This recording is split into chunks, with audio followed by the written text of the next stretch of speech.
Pirates! This is Dylan from Yagamoto, and today we have another deck profile for you guys. In front of me, we have Monkee representing Team PDX. If you guys are caught up with my locals adventure, you guys will remember him as the Whitebeard player who mollywalked me back in episode 2. Putting that aside, he is the winner of today's local, and he has a very special deck list for you guys. Monkee, what's the spicy deck that you played today? Today I played Day Zero Vivi. Day Zero Vivi. That's the Princess of Alabasta herself, the deck that no one had hoped for, and he made it work. Alright, no more distractions, let's get right into the deck profile.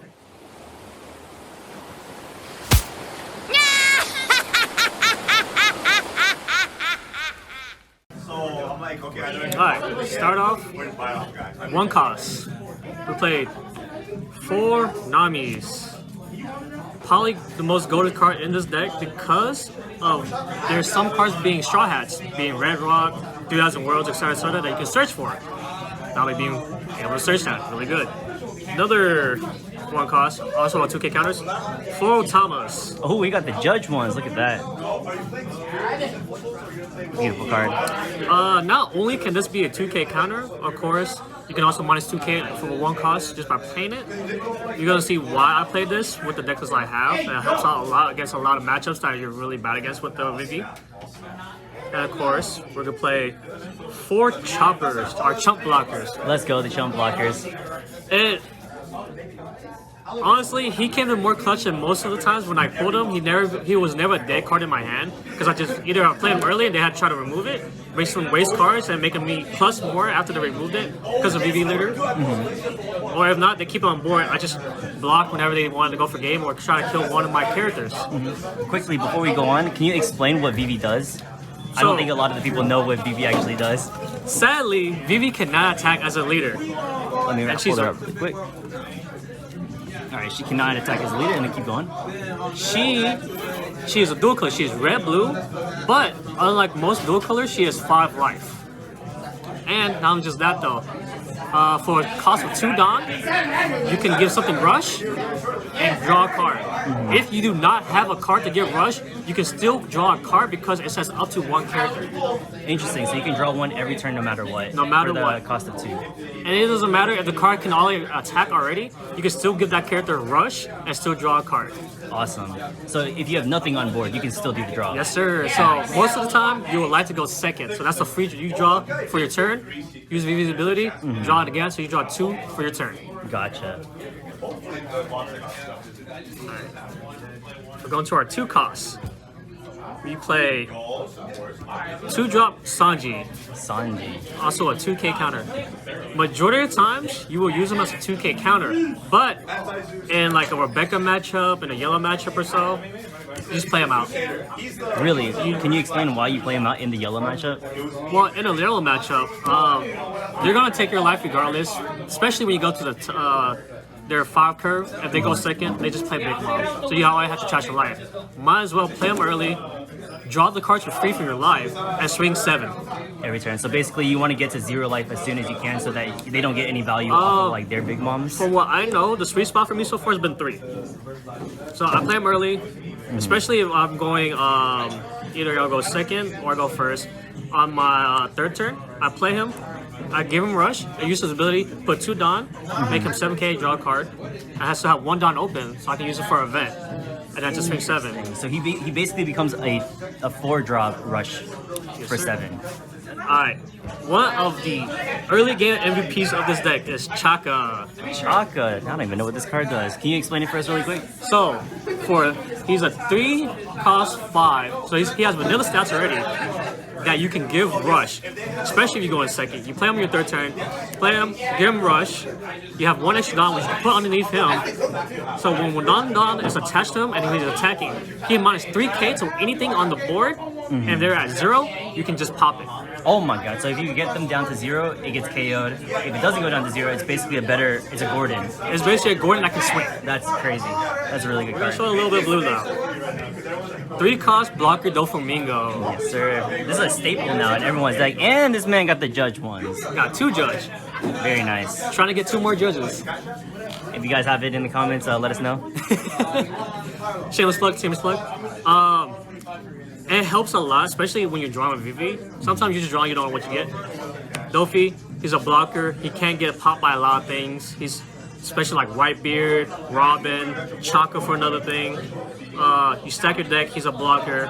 Draw something, you know what your next card is. You know what your next 5 cards is that you want to draw. You can draw a counter, you can draw a bench, you can draw what you need, such like a Chaka, etc., etc. And it overall helps a lot. Especially, you honestly don't have to even use this as a blocker list to block your life. Because most of the time when you have Chaka and stuff on board, they want to remove this. If you don't have counters, you have a blocker on board. Keep Chaka alive, you have board control.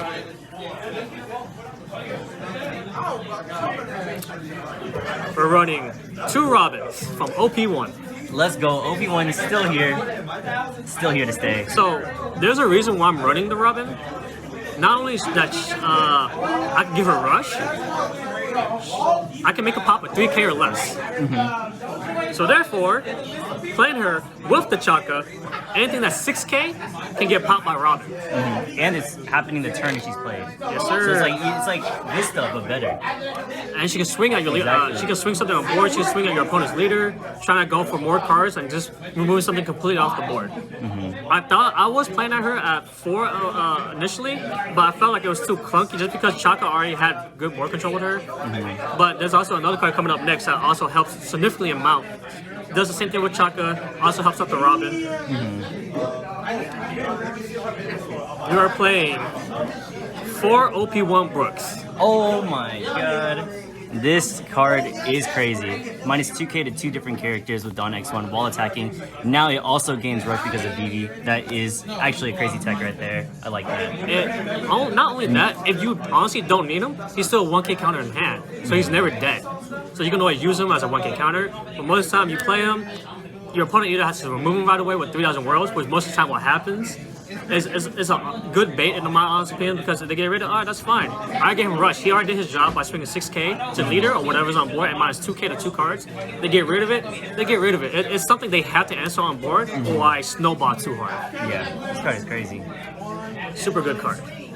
Alright, so we're going to our 5 cards. We're playing 3 5-drop Marco.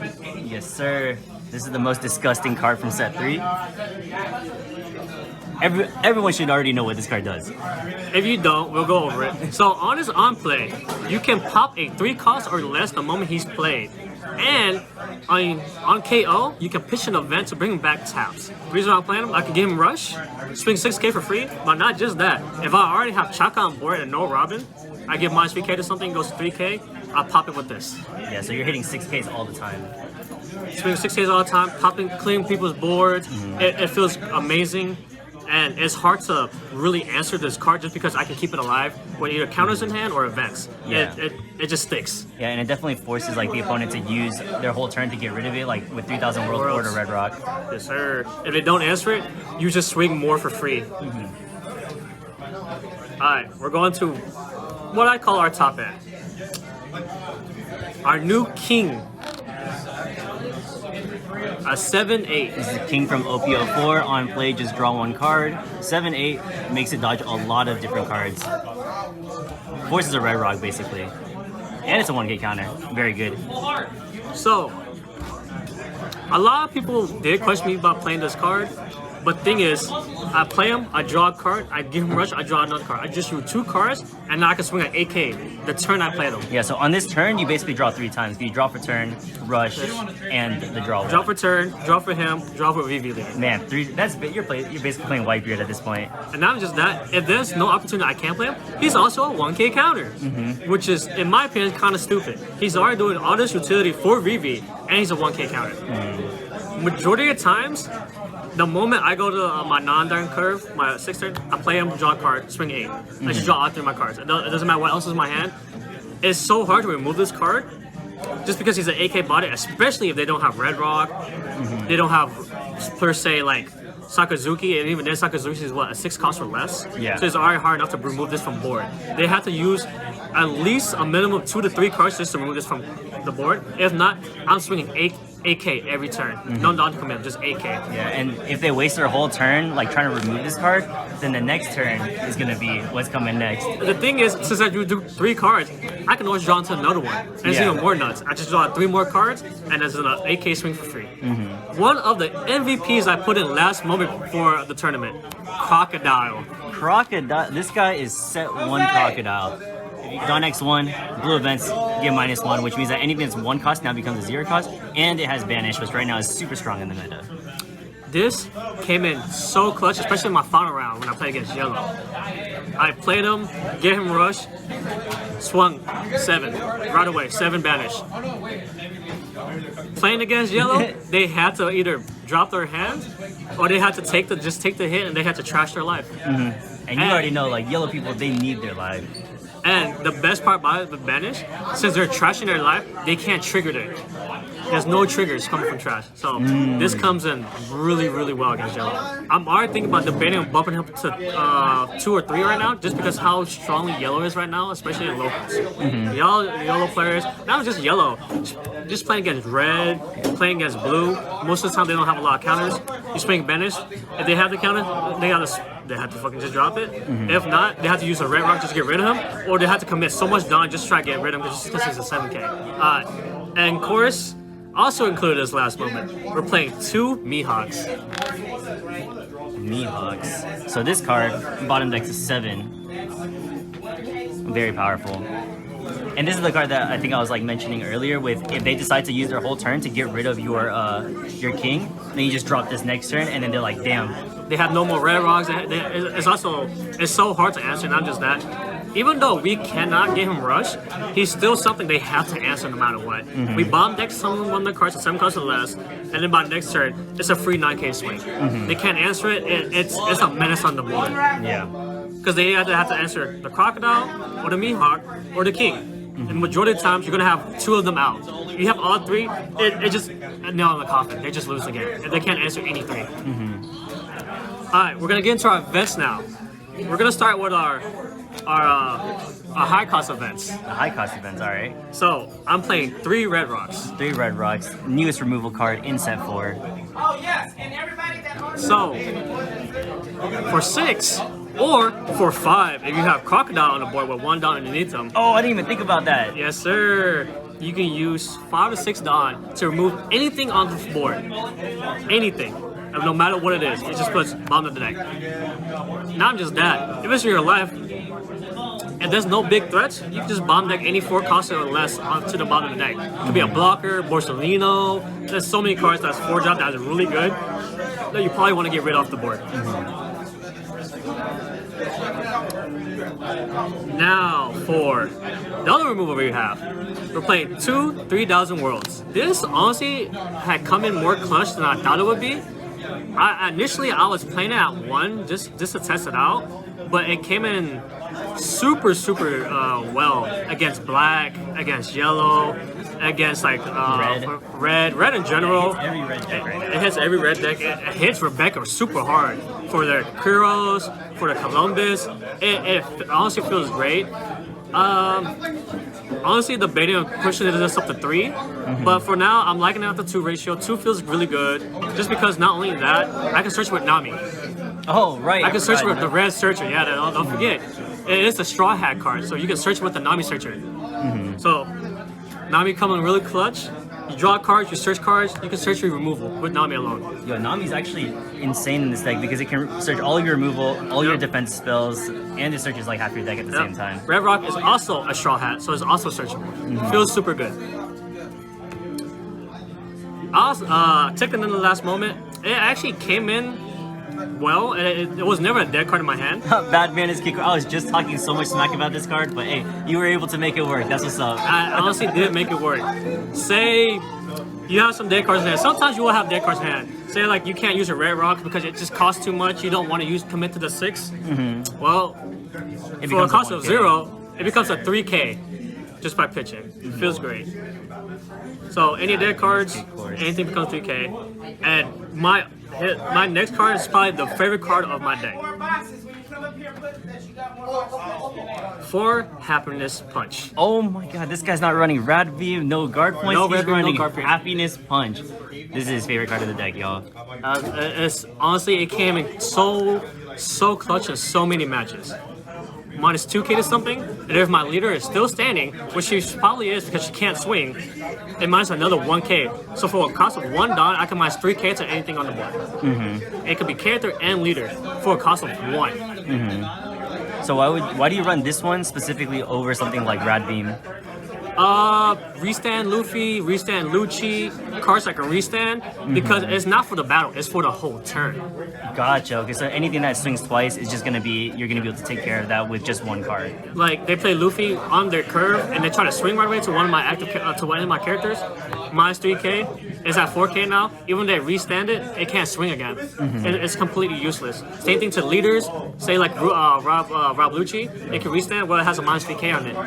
Sometimes they have to commit more Dawn if they want to try to swing with that character. If they do restand it, helps against Law, significant against Law because they restand a lot with the restand Law. But the fact that it can do minus 2k to 1, minus 1k to something else. Say they have say they're playing blue, they're playing Crocodile. They play Pacifista the last turn with Sentomaru. They swing Pacifista, a minus 2k to that, and then minus 1k to the leader. Pacifista's at 4k, leader's at 4k. Leader can't swing now unless they commit more Dawn. So it just feels amazing. Oh, you can split it. I can split it. Oh, that's so cool. So basically you can split 2k, 2 and 1. then the other one you can do 1 on the other one to kind of screw over 2 different cards. That's actually very solid. And I did not know that you could split it up. every game that I played, I've at least gotten 3. Nami Surge, doflamingo, stacking my top 5 cards. I always found 3, and it felt great. If I always found 2 or less, it's still doable. But with 3, it just helps you just snowballs throughout the game. It just makes your opponent play more weird with their Dawn, or they can't commit much and they just have to pass. Feels amazing. Alright, Monkey, before we end this video, I wanted to ask a couple of questions. What do you think Vivi's hardest and easiest matchups are? Honestly, so far my hardest matchups has been probably yellow, just because I can't attack with leader, I can't swing really efficiently, and of course the moment it gets to late game, which Vivi is really good at, is late game, they just 10-drop Big Mom, they play Katakuri, they play 7-drop Big Mom, etc. And they just, either I have to choose to trash the life, or I don't even have a choice, and I have to trash it. My second worst matchup is probably black. They have so much removal, they have so much board control. Yeah, I can swing early with rush and all, but the moment they play something to remove it, I can't protect it, I can't use happiness punch, I can use counters, it just pop everything. And it feels really hard unless I just have the nuts in my hand. And sometimes, especially if I know I'm playing against black, I play a bait card, say I play Chaka, I play Marco or something, I try to make them use the removal cards early, so then I play my bigger boys out. And it feels okay, but so far that's been working out. Yeah, so you're basically forcing them to use the removal on the cards that you use to get into the late game, on your Chakas, your Marcos, and then later on when you're dropping the Kings, the Mihawks, then they're not just able to clear anything anymore. Gotcha. And I've done it multiple times now, it helps a lot, especially how much pressure I do. Especially with Chaka. Chaka puts so much pressure early game. Just the fact that he has a vanilla stats, he's a 3/5. He can pop anything on board if it goes to 0. It minus 3k to anything. So say they have an 8 cost, an 8k power on board, a minus 3 it's a 5 cost now, and I can swing into it so easily without much down commitment. And it's, especially they have no blockers, Chaka's a menace in this deck. My best matchup so far has been honestly against Rebecca. Rebecca, the deck that everyone thought was going to be the best. I have yet to lose to Rebecca. I've played against it so many times on Sim, so many times in local, so many times in other states, etc. It's been, I know how a Rebecca player thinks at this point. And the fact that if they can't control my board, I just win. I control their board with Chaka. I 3,000 board the Columbus, the Curls, their Luffy's. It's pretty easy to control Rebecca board, especially if they don't have Coliseum. And I always feel bad for my opponent if they don't have a Coliseum on board, because now they can't attack on my characters. Yeah. So when they don't have Coliseum, you basically have a pseudo Coliseum with your own leader, because you're able to give everything you play a rush, and in the following turn you're swinging with everything and giving another character rush. So it kind of just acts the same way. And as drawing a Coliseum card. does. Yeah, and drawing. I'm plussing no matter what I do here. While Rebecca plays most of the time, I don't have to control the opponent's board. I can just go for their life and force them to control my board. And sometimes they can't. Happiness Punch, if they don't have any Columbus on board, they don't have any Kuros, they're forced to use a lot of their cards, especially their counters, just to try to get rid of my board. And by that time, they can't swing. They can't swing with leader. They have nothing on board that they can swing themselves. While I can just play something, give it a rush, and swing automatically my next turn. Well, that actually does sound pretty strong against Rebecca. All right, so moving forward, what would be the changes that you make to Vivi to counter stuff like the yellow matchup, like the matchups that you were talking about earlier that you felt like were really hard? I honestly thought about pushing Crocodile up, bumping up to 2 or 3. I said earlier in the video. Crocodile so far has been super well. The fact that I can just give it a rush just makes it better. Like, yeah, most blue players, saw some blue players play it. They play it 7 down, that's their turn they pass. Red Rock. It gets popped, it's automatically already gone. For Vivi, I can just give it a rush and I can swing right away. Right, yeah, you get the banish immediately the moment on play. It's actually very powerful. So you would bump up the Crocodile. Would there be any other changes that you make moving forward? I thought about bumping Brooks down, even though as good as Brooks is, I thought about bumping him down.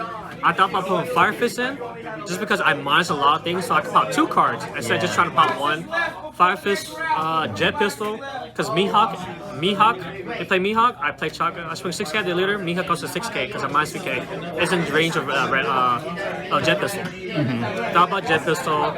I'm honestly also thinking about trying Kaido out, but so far Mihawk has been a better contender just because I bottom myself. Kaido is a bigger body, but I'm just liking the Mihawk field just because I get rid of something completely. Yeah. Have you thought about trying Gordon?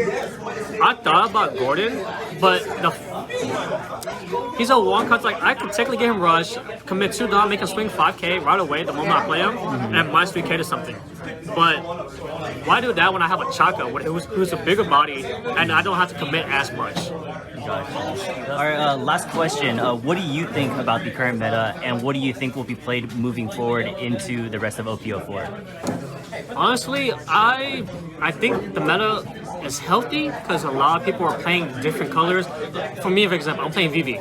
Everyone's playing different things. Of course, you're going to have someone play just strictly yellow or strictly white beard or something, but everyone at this going point know how to counter that deck, especially if you're going to locals. And if you want a tournament, you want to play with something you're comfortable with, especially if you already know how the matchup goes. You play Magellan, you play plus a new upcoming deck, Red Purple, Luffy, Kid, Law. Red Purple feels amazing, especially the upcoming meta. How I see it, Law, I think it's gonna be really good. It bombs deck anything. Are you talking about Red Purple Law? You're not talking about regular green Law. Red Purple Law. Red Purple Law. Gotcha. You minus your power, you can bomb deck them by minusing Dawn. But at that point, you can also play cards for free, so you don't care you minus Dawn. You establish your board while you're minusing your opponent's board. It feels great. You're playing stuff for free. You're bottom decking cards on your opponent's field. You're still swinging. You can swing your leader. Like it's very versatile, especially Red Purple. It feels good. It looks good. On paper, it looks good. But we just have to see how meta goes. I generally think a lot of people still don't know how to work Rebecca really well. I think once people get used to it, I think it's the same way with Kid, with Magellan and stuff, because at first people thought Magellan was bad. Look where he was. He tops last OP2, he topped 16, beating most Whitebeard players, because you play Magellan, they minus 1 Dawn. They can't play Whitebeard. Yeah, you mess up their entire curve. Yeah, you're messing up people's curve. Same thing with yellow right now too. You play purple right now, it completely rolls on yellow. You minus their Dawn, they can't play big mon on curve, they can't play a lot of things on curve. Purple feels great. A lot of people thought purple were bad initially. And purple's on top right now, especially upcoming next set. OP5. Yeah, OP5. Purple on top. Purple on top. Would you take Vivi to the upcoming regional in Fort Worth? I've thought about it. I want to playtest this a little bit more. Playtest and get some meta cards, meta decks. But so far, if I make some changes and I feel really good about myself, you're gonna see me in regional top 16, baby. Let's do it. You'll be the first one. I'll get another deck profile then. All right, Monkee, thank you so much for the deck profile. Hey, if you guys enjoy this type of content, don't forget to like, comment, subscribe, and swing for game. Peace.